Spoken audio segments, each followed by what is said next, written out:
Assalamualaikum warahmatullahi wabarakatuh. Kami dari kelompok 2 mata kuliah Bimbingan dan Konseling kelas 4C Program Studi Pendidikan Fisika. Adapun anggota dari kelompok 2 yaitu yang pertama ada Rafiki Sani Rahmat dengan nomor NIM 12020700060 dan yang kedua yaitu saya sendiri Sipa Salsabila dengan nomor NIM 12020700077. Pada kesempatan kali ini, kami akan membahas materi tentang dasar-dasar, prinsip, kode etik, serta pendekatan-pendekatan yang ada dalam bimbingan dan konseling. Adapun topik bahasan materi yang akan dijelaskan pada kesempatan kali ini, yaitu yang pertama mengenai dasar atau asas-asas pada bimbingan dan konseling yang akan dijelaskan oleh saya sendiri, Sipa Salsabila. Kemudian materi yang kedua mengenai prinsip-prinsip di dalam bimbingan dan konseling akan dijelaskan oleh saya sendiri. Yang ketiga mengenai kode etik bimbingan dan konseling yang akan dijelaskan oleh saya bersama rekan saya Rafiki Sani Rahmat. Dan materi yang terakhir mengenai pendekatan bimbingan dan konseling akan dijelaskan oleh rekan saya Rafiki Sani Rahmat. Baik, untuk mengefektifkan waktu, mari langsung saja kita membahas materi yang pertama. Materi yang pertama yaitu dasar-dasar atau asas-asas di dalam bimbingan dan konseling, yang mana terdapat 12 asas dalam bimbingan dan konseling. Yang pertama adalah asas kerahasiaan. Asas kerahasiaan merupakan asas yang menuntut dirahasiakannya seluruh data dan keterangan yang diberikan oleh konseli yang merupakan sasaran dari layanan bimbingan dan konseling ini agar tidak diketahui oleh orang lain. Maka dari itu, guru pembimbing atau konselor berkewajiban penuh untuk memelihara serta menjaga segala data dan keterangan yang diberikan oleh konseli sehingga kerahasiaannya terjamin sepenuhnya. Asas yang kedua yaitu asas kesukarelaan.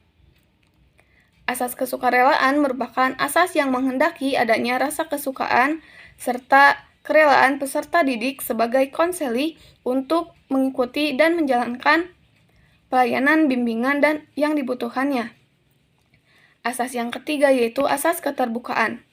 Asas keterbukaan merupakan asas yang menghendaki agar peserta didik atau konseli yang merupakan sasaran pelayanan bersifat terbuka, di mana konseli harus berkata yang sejujurnya dan tidak merekayasa keterangan tentang dirinya sendiri ataupun keterangan yang ia terima dari luar yang nantinya akan berguna bagi pengembangan dirinya sendiri. Asas keterbukaan ini sangat berkaitan dengan asas kerahasiaan dan asas kesukarelaan.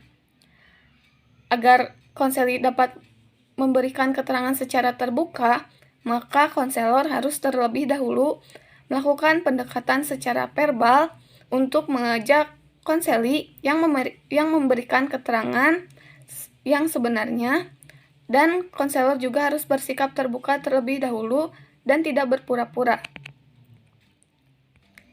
Asas yang keempat yaitu asas kegiatan. Asas kegiatan merupakan asas yang mengharuskan supaya konseli yang menjadi sasaran pelayanan untuk berpartisipasi secara aktif dalam penyelenggaraan pelayanan dan kegiatan bimbingan. Konselor atau guru pembimbing perlu mendorong konseli untuk aktif dalam setiap pelayanan serta kegiatan bimbingan dan konseling yang diperuntukkan oleh konseli. Asas yang kelima yaitu asas kemandirian. Asas kemandirian merupakan asas yang menunjuk pada tujuan umum dari bimbingan dan konseling, yang mana konseli yang berperan sebagai sasaran pelayanan bimbingan dan konseling diharapkan untuk menjadi konseli-konseli yang mandiri, mengenal dan menerima dirinya sendiri dan lingkungannya, mampu mengambil keputusan, mengarahkan serta mewujudkan diri sendiri. Asas yang keenam yaitu asas kekinian. Asas kekinian merupakan asas yang menghendaki supaya objek sasaran pelayanan bimbingan dan konseling, yaitu permasalahan konseli, dalam kondisinya yang sekarang. Yang ketujuh yaitu asas kedinamisan. Asas kedinamisan merupakan asas yang menghendaki supaya isi dari pelayanan terhadap sasaran pelayanan yang sama kehendaknya selalu bergerak maju, tidak monoton, dan terus berkembang serta berkelanjutan sesuai dengan kebutuhan dan tahap perkembangan dari masa ke masa. Yang kedelapan yaitu asas keterpaduan. Asas keterpaduan merupakan asas yang menghendaki supaya semua pelayanan dan kegiatan bimbingan dan konseling, baik yang dilakukan oleh guru pembimbing sebagai konselor maupun pihak yang lainnya, untuk saling menunjang, harmonis, dan terpadu. Maka dari itu, kerjasama antara guru pembimbing sebagai konselor dan pihak-pihak lainnya yang memiliki peran dalam penyelenggaraan pelayanan atau kegiatan bimbingan dan konseling harus terus dikembangkan. Asas yang kesembilan yaitu asas keharmonisan.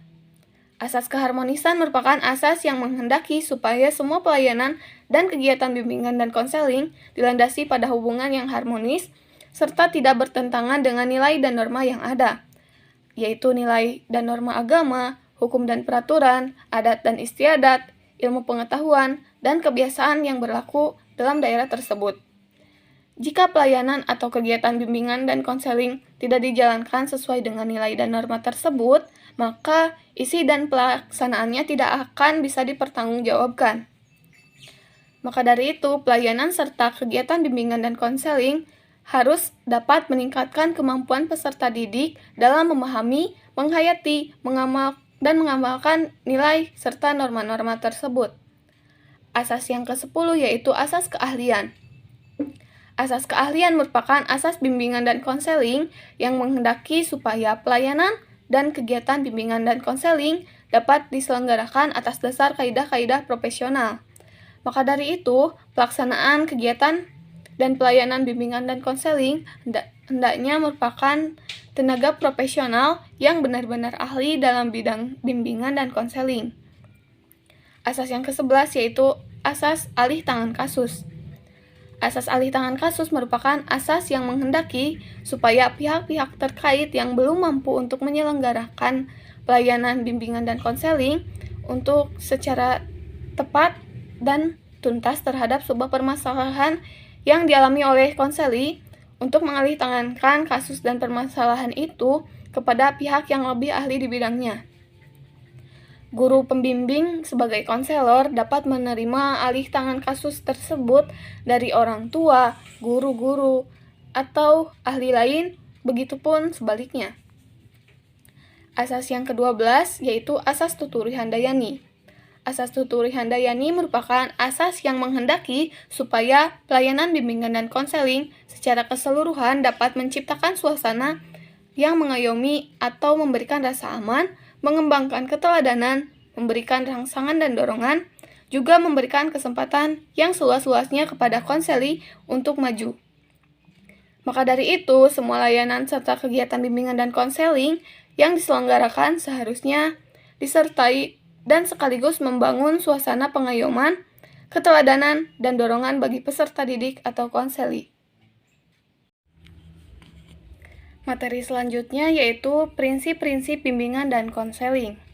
Prinsip-prinsip dari bimbingan dan konseling berasal dari konsep filosofis tentang kemanusiaan yang menjadi dasar bagi pemberian layanan bantuan dan bimbingan baik di sekolah maupun di luar sekolah. Prinsip-prinsip yang ada dalam bimbingan dan konseling yaitu yang pertama adalah bimbingan dan konseling diperuntukkan bagi semua individu.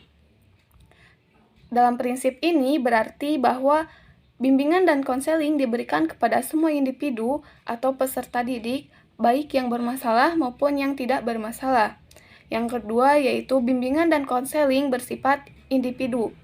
Setiap individu bersifat unik dan dengan melalui bimbingan dan konseling ini, individu dibantu untuk memaksimalkan perkembangan keunikannya tersebut. Maka dari itu, prinsip ini berarti bahwa yang menjadi fokus dari sasaran bantuan adalah individu, meskipun layanan bimbingan dan konseling dapat dilakukan dengan menggunakan teknik berkelompok. Yang ketiga yaitu bimbingan dan konseling menekankan hal yang positif. Meskipun dalam kenyataannya masih ada individu yang memiliki perspektif yang negatif terhadap bimbingan dan konseling, karena bimbingan dan konseling dipandang sebagai suatu cara yang menekan aspirasi Hal ini sangat berbeda dengan pandangan tersebut, di mana bimbingan dan konseling sebenarnya merupakan proses bantuan yang menekankan pada kekuatan dan kesuksesan, karena bimbingan dan konseling merupakan cara untuk membangun pandangan yang positif terhadap diri sendiri, memberikan dorongan, dan membimbing peserta didik untuk berkembang. Prinsip yang keempat yaitu bimbingan dan konseling merupakan usaha bersama. Perlu diketahui bahwa bimbingan dan konseling bukan hanya tugas atau tanggung jawab seorang konselor saja, tetapi tugas guru-guru dan kepala sekolah serta pihak-pihak lainnya, di mana mereka bertindak sebagai teamwork atau tim kerja yang terlibat dalam proses bimbingan dan konseling. Pengambilan keputusan merupakan hal yang esensial di dalam bimbingan dan konseling. Prinsip yang kelima yaitu bimbingan dan konseling diarahkan untuk membantu individu agar dapat memberikan pilihan dalam mengambil keputusan. Bimbingan dan konseling mempunyai peranan untuk memberikan informasi dan nasihat kepada individu karena semua hal tersebut sangat penting baginya dalam mengambil keputusan. Bimbingan dan konseling memfasilitasi individu untuk mempertimbangkan, menyesuaikan diri, dan menyempurnakan tujuan melalui pengambilan keputusan yang tepat. Prinsip yang keenam yaitu bimbingan dan konseling berlangsung dalam berbagai setting atau adegan kehidupan. Pemberian layanan bimbingan dan konseling tidak hanya berlangsung di sekolah, tetapi juga di lingkungan keluarga, perusahaan atau industri, lembaga pemerintahan atau swasta, dan masyarakat umumnya. Bidang layanan bimbingan dan konseling bersifat multi aspek, yaitu meliputi aspek pribadi, sosial, belajar, dan pekerjaan. Materi selanjutnya yaitu kode etik di dalam bimbingan dan konseling. Sebelum membahas lebih jauh, di sini saya akan menjelaskan definisi dari kode etik itu sendiri. Apa itu kode etik? Dikutip dari Asosiasi Bimbingan dan Konseling Indonesia atau ABKIN, mengenai definisi dari kode etik yang menyebutkan bahwa kode etik merupakan suatu aturan yang melindungi profesi dari campur tangan pemerintah, mencegah ketidaksepakatan internal dalam sebuah profesi, dan melindungi atau mencegah para praktisi dari perilaku-perilaku malapraktik. Definisi lainnya menyebutkan bahwa kode etik, bimbingan dan konseling adalah ketentuan-ketentuan atau peraturan yang harus ditaati oleh siapa saja yang berkecimpung dalam bidang bimbingan dan konseling demi kebaikan. Selanjutnya, materi mengenai fungsi dari kode etik. Secara umum, fungsi dari kode etik profesi adalah yang pertama, memberikan pedoman bagi setiap anggota profesi tentang prinsip profesionalitas kerja. Tiap-tiap anggota dalam profesi harus menjalankan tugasnya sesuai dengan kode etik dan aturan yang ada di dalam organisasi tersebut. Yang kedua, sebagai sarana kontrol sosial untuk masyarakat terhadap profesi yang bersangkutan. Maksudnya bahwa tiap-tiap anggota profesi juga akan diawasi oleh masyarakat dalam melakukan tugas atau pekerjaannya.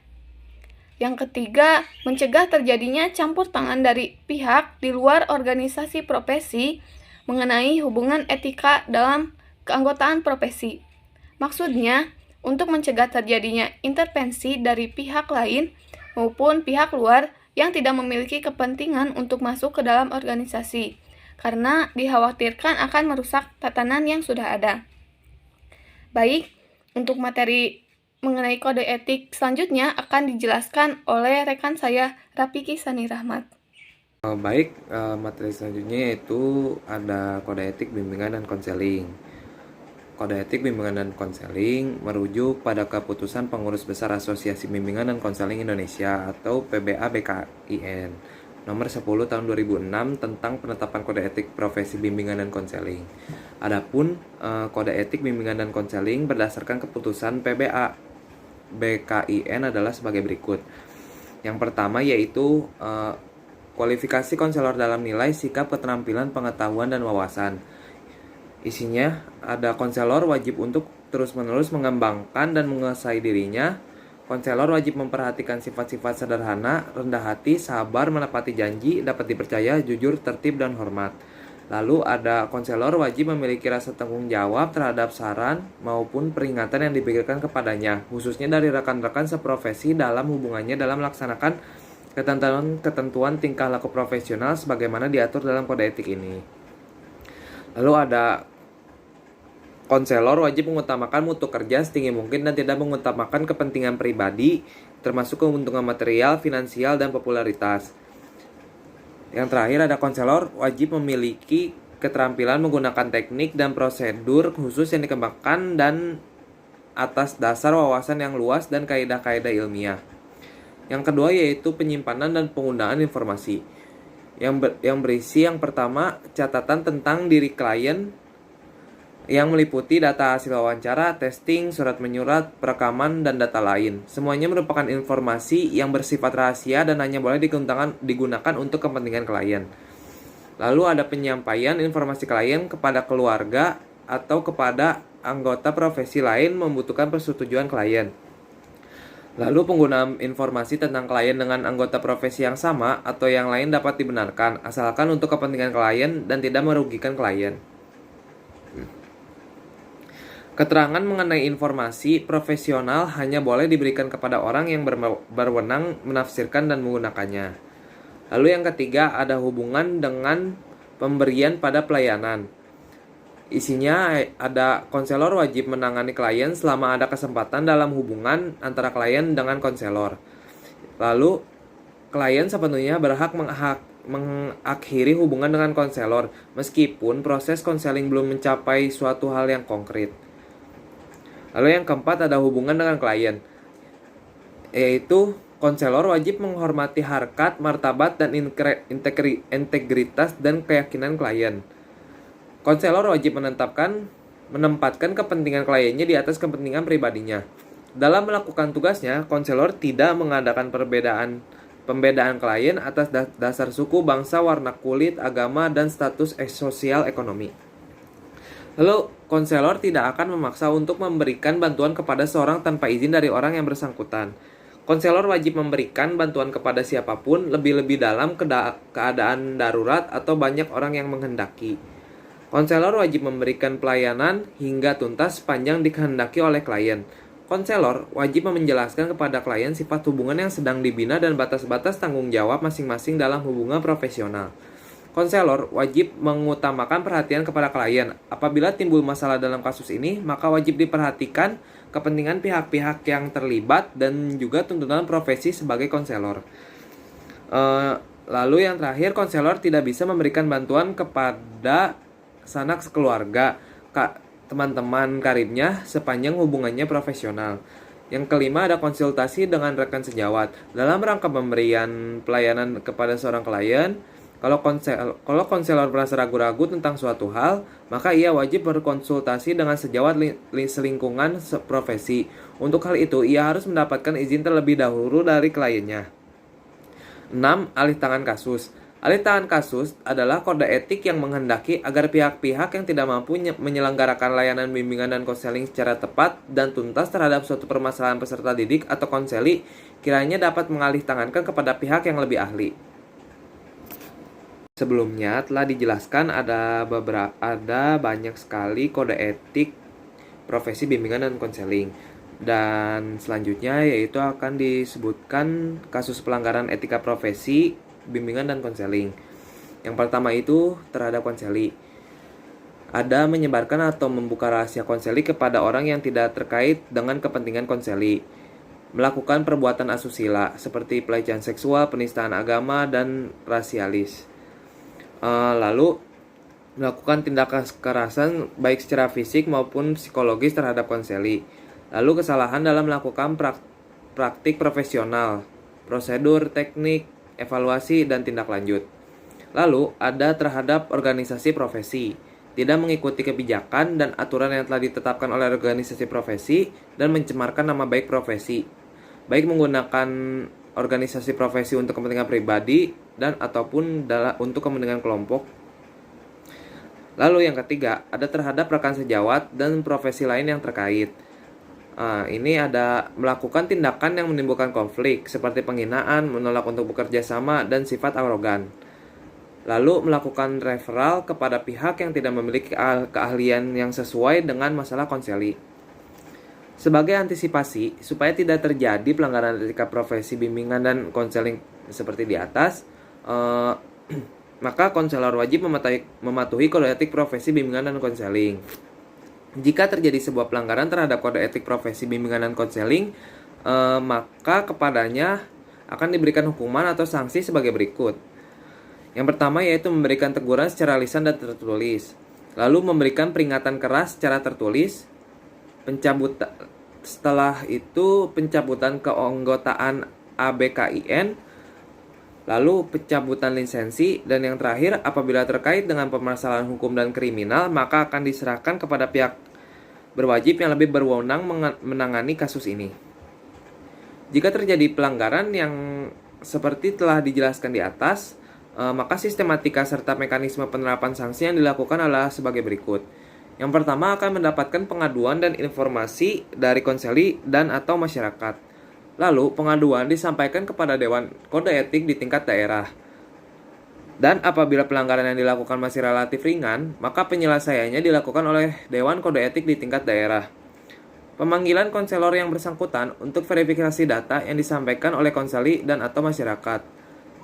Dan yang terakhir, apabila berdasarkan hasil verifikasi yang dilakukan oleh Dewan Kode Etik daerah terbukti kebenarannya, maka diterapkan sanksi yang sesuai dengan masalahnya.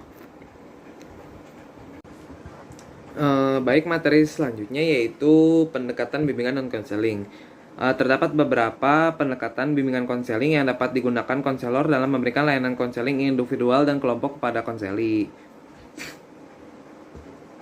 Berikut adalah beberapa pendekatan bimbingan dan konseling.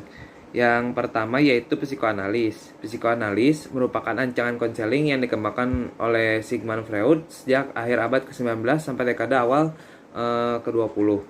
Pendekatan ini merupakan dasar dari konseling dan psikoterapi modern. Konseling ini berkembang dari hasil penelitian Freud terhadap konflik yang dialami sendiri, interaksi dengan orang tuanya, dan konflik yang dialami para pasien yang dibantunya. Pada umumnya, pendekatan konseling yang muncul setelah psikoanalis adalah pengembangan pendekatan tersebut atau modifikasi konsep dan prosedur psikoanalis atau penentangan terhadap pendekatan tersebut. Lalu yang kedua ada pendekatan berpusat pribadi. Pendekatan konseling ini didirikan dan dikembangkan oleh Carl Ransom Roger pada tahun 1940-an. 4 periode perkembangan person-centered counseling, yaitu periode pertama tahun 1940-an, periode kedua 1950-an, periode ketiga 1950 sampai dengan 1970, dan periode keempat yaitu pada tahun 1980 dan 1990. Lalu yang ketiga ada counseling behavior. Counseling behavior dikembangkan sejak 1950-an dan 1960-an. Konseling tersebut merupakan pemisahan yang radikal dari psikoanalis yang berlaku saat itu. Di samping itu, konseling ini banyak beda dari konseling lain karena penggunaan pembiasan klasik dan pembiasan operan terhadap penanganan berbagai perilaku bermasalah. Konseling cognitive behavior bernama social learning theory mewakili arus utama konseling perilaku kontemporer. Konseling behavior saat ini cenderung terpadu dengan konseling kognitif dan disebut konseling cognitive behavior. Lalu yang selanjutnya yang keempat ada konseling rasional emotive behavior. Pendekatan ini dikembangkan oleh Albert Ellis pada tahun 1955 dengan nama rational therapy karena ketidakpuasan Ellis terhadap efektivitas psikoanalis.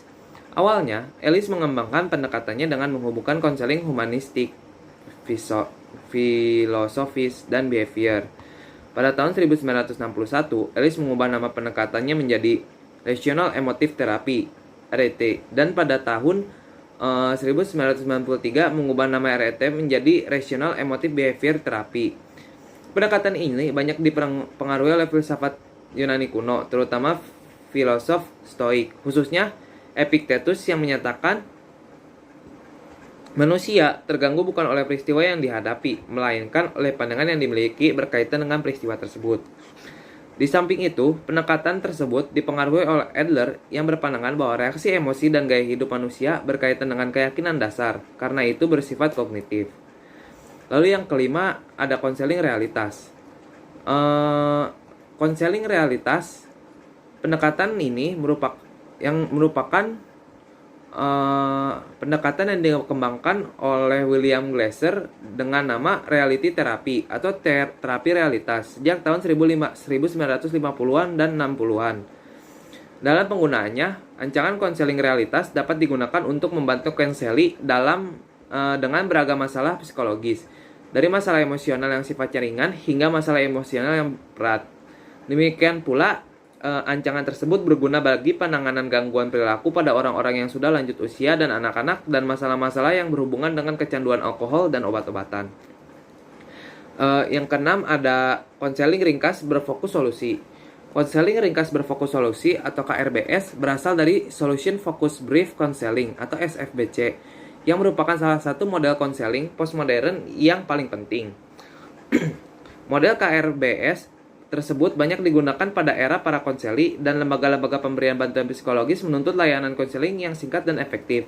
Demikian pula, keterampilan konseling singkat diperlukan konselor yang bekerja dalam latar pemberian bantuan yang diharapkan memberikan layanan yang lebih banyak dengan waktu yang lebih singkat. Lalu yang terakhir ada konseling Trade and Factor. Konseling Trade and Factor merupakan ancaman konseling yang dikembangkan oleh A.G. Williamson sejak tahun 1930-an. Ancaman konseling tersebut juga dinamakan ancaman konseling direktif. Di samping itu, ancaman tersebut berasal dari upaya-upaya pemberian bantuan dan pembuatan keputusan pekerjaan atau vokasional. Kemudian berkembang menjadi ancaman konseling pendidikan baik untuk mahasiswa di tingkat universitas maupun para siswa di tingkat sekolah menengah. Pemahaman ancaman konseling Trade and Factor ini secara tuntas tentu memerlukan waktu yang tidak sedikit. Sekian materi yang dapat kami sampaikan. Mohon maaf apabila terdapat kesalahan dan kekurangan. Semoga materi yang kami sampaikan dapat bermanfaat bagi kita semua. Terima kasih atas perhatiannya. Wassalamualaikum warahmatullahi wabarakatuh.